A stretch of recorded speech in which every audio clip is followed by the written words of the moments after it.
Hey Vicky, it's Kevin. I'm sorry I haven't posted in a while. Life has either been too busy or too tiring or a combination of both. And it's awful when I can't make videos. So yeah. But um things have been alright.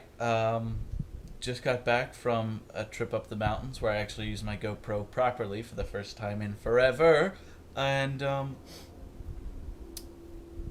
and oh, I wanted to thank you for letting me use your German book because it really helps because we actually do use it in the summer course that I'm taking right now, which is interesting because I have to turn in the homework like by email, but I'm never around because I'm always going up the mountains or going out or the next day or something because they're all due at 8 in the morning, all the homeworks. So I'm always like scrambling to like email them like a day or two before they're actually due. So that's fun. But it's also weird because I don't have anyone to really practice on. Otherwise I'd like have much more of a handle on the vocabulary, but I really don't. Mostly because like I don't have you and Eric to practice on. So there's that.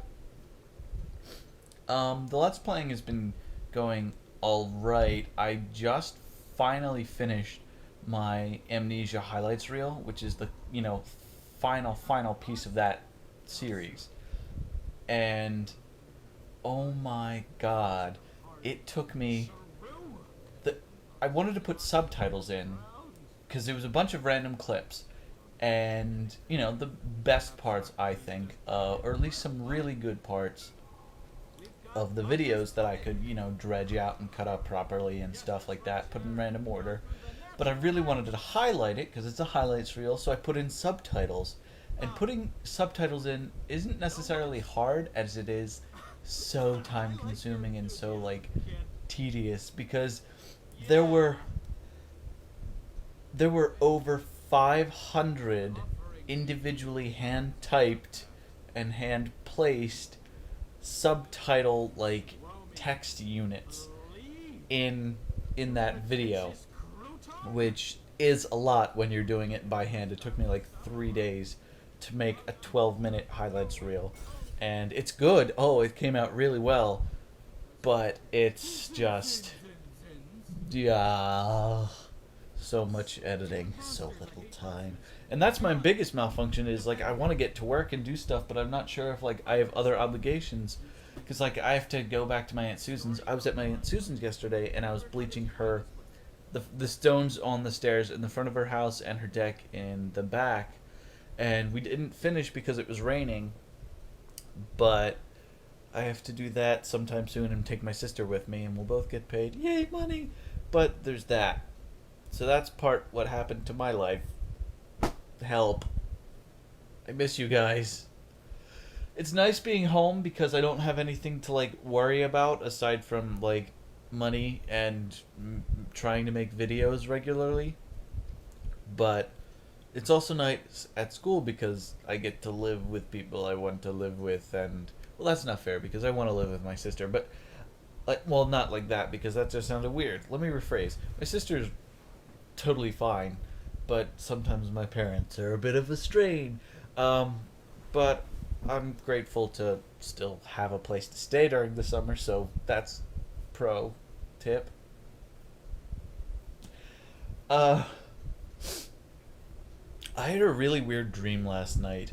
Um, for some reason, I was in like 19th century France, and I was riding around in these carriages that all had like political slogans on the side, like painted onto the sides, and all of the like the only thing of value in any of these carriages aside from the human lives were these like Chinese checkers, the little pegs for Chinese checkers, those they were all over, like not all over, but like those were the things that everyone was like keeping with them. It was like money. It was weird.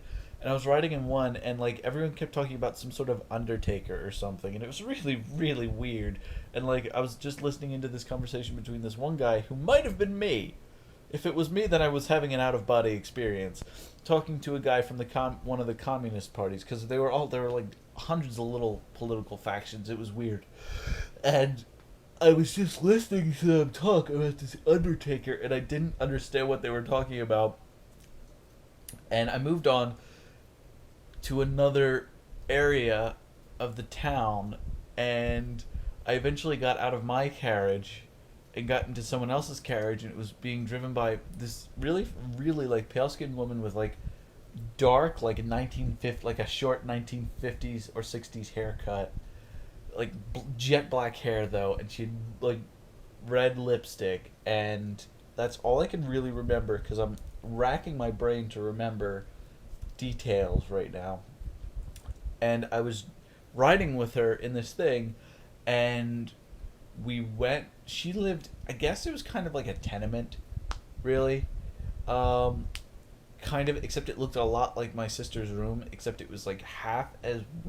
It was like half as long, and half as wide. Not half as wide, but half as long, and the ceiling was like a solid. Oh, I don't know, 4 feet higher. So it was really weird living conditions.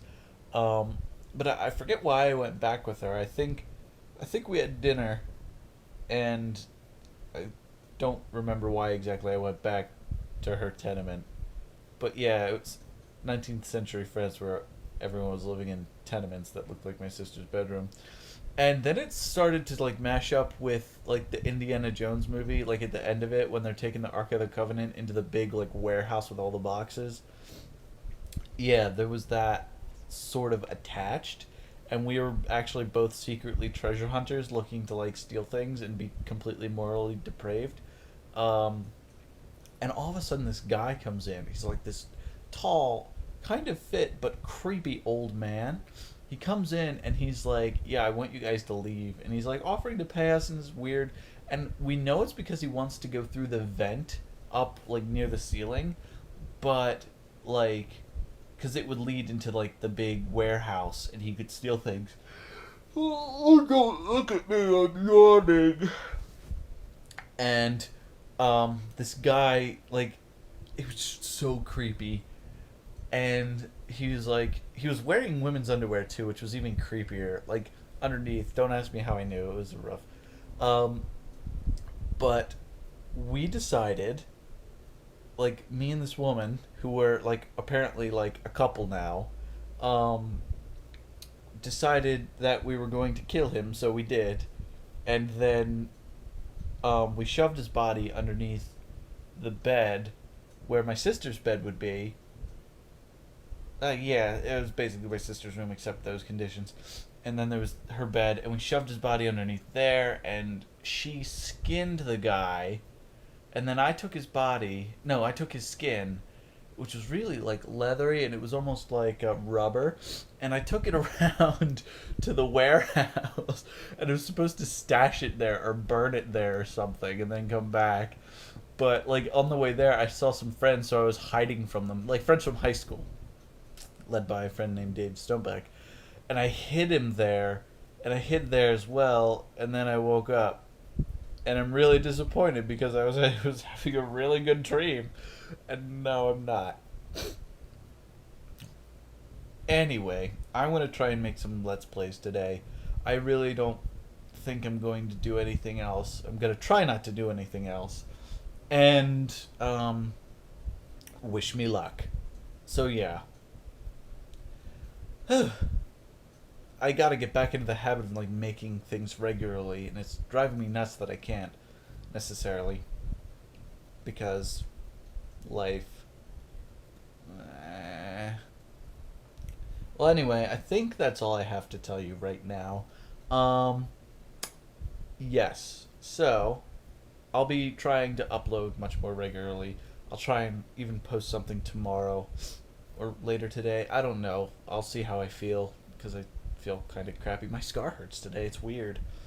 My C-section scar, yes. But if that's all, I hope you're having a good time in Long Island. Let me know what's up. Bye.